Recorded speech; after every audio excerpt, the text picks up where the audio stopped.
my troth, Nursa. My little body is weary of this great love. It would be, sweet madame, if your miseries were in the same abundance as your good fortunes are. But yet, as aught I see, they are as thick that to fate with too much as they that start with nothing. It is no mean happiness, therefore, to be seated in the mean. Superfluity comes sooner by white hairs, but competency lives longer. Good sentences and well pronounced. They would be better if well followed. If to do were as easy as to know what was good to do, then chapels had been churches, and poor man's cottages princes' palaces. It is a good divine that follows his own instruction. I can easier teach 20 what were good to be done than be one of the 20 to follow mine own teaching. The brain may devise laws from the blood, but hot-tempered leaps o'er cold decree.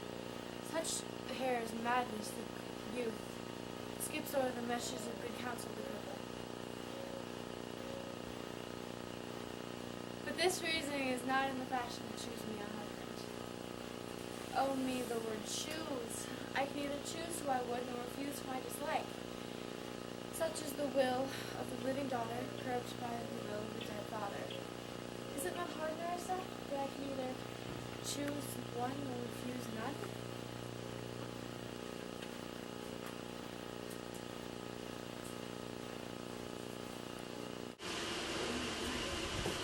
Your father was ever virtuous, and men at their death have good inspiration. Therefore the lottery hath devised in these 3 chests of gold, silver, and lead, whereof who chooses its meaning chooses you, will no doubt be chosen by any rightly, but one whom you shall rightly love. But what warmth is there in your affection towards any of these princely suitors that are already come? I pray thee, overname them, and as thou namest them, I will describe them and level at my affection. First there is the Neapolitan prince. Aye, that's a colt indeed. He doth nothing but talk of his horse, and he makes a great appropriation to his own good parts that he can chew him himself. I am much afeard, my lady. His mother played false with his sniff. Then there is the County Palatine. He doth nothing but frown, as who should say, and you will not have me juice. He hears merry tales and smiles not. I fear he'll prove a whooping philosopher when he grows old, being so filled with unmannerly sadness in his youth. I'd rather be married to a death's head with a bone in his mouth than to either of these. God defend me from these 2. How say you by the French lord, Monsieur Le Bon? God made him, and therefore let him pass for a man. In truth, I know it is a sin to be a mocker, but he, why, he hath a horse better than the Neapolitans, a better bad habit of frowning than the Count Palatine. He is every man and no man. If a throstle sing, he falls straight a capering. He will fence with his own shadow. If I should marry him, I should marry 20 husbands.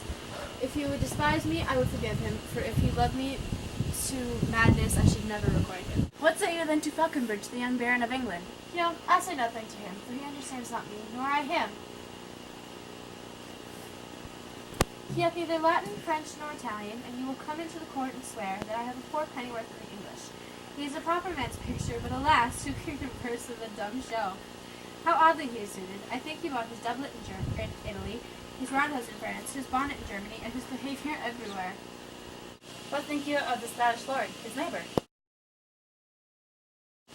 That he hath a neighbourly charity in him, for he borrowed a box of the ear of the Englishman and swore he would pay him back in music. I think the French became ashamed from another. How like you the young German, the Duke of Saxony's nephew?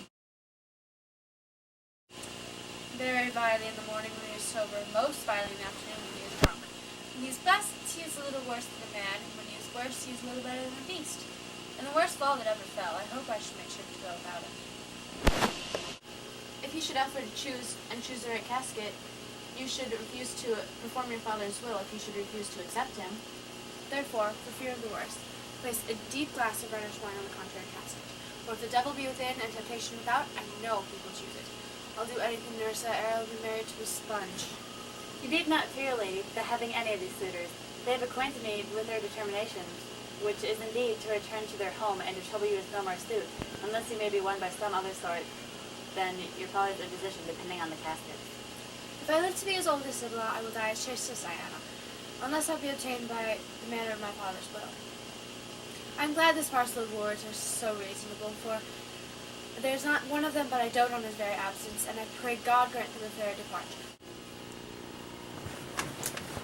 Do you remember, lady, in your time, a Venetian, a scholar, and a soldier, that came hither in company of the Marquess of Montferrat? Yes, Bassanio's I think he was called. True, madame. He, of all the men that ever my foolish eyes looked upon, was the best deserving a fair lady. I remember him well, and I remember him worthy of thy praise. How now? What news? 4 strangers seek for you, madam, to take their leave. And there is a forerunner come from a 5th, the Prince of Morocco, who brings word his master the Prince will be here tonight. If I could bid the 5th welcome with so good a heart as I can bid the other 4 farewell, I should be glad of his approach.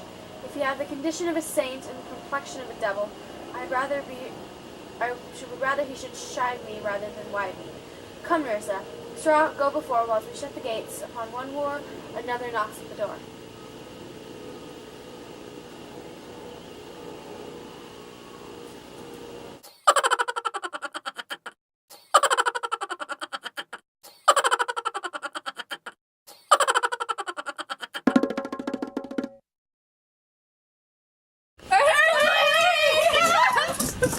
And then... Shut up! Ready? No. I don't really care. Dude, eyes open no matter what! I told you!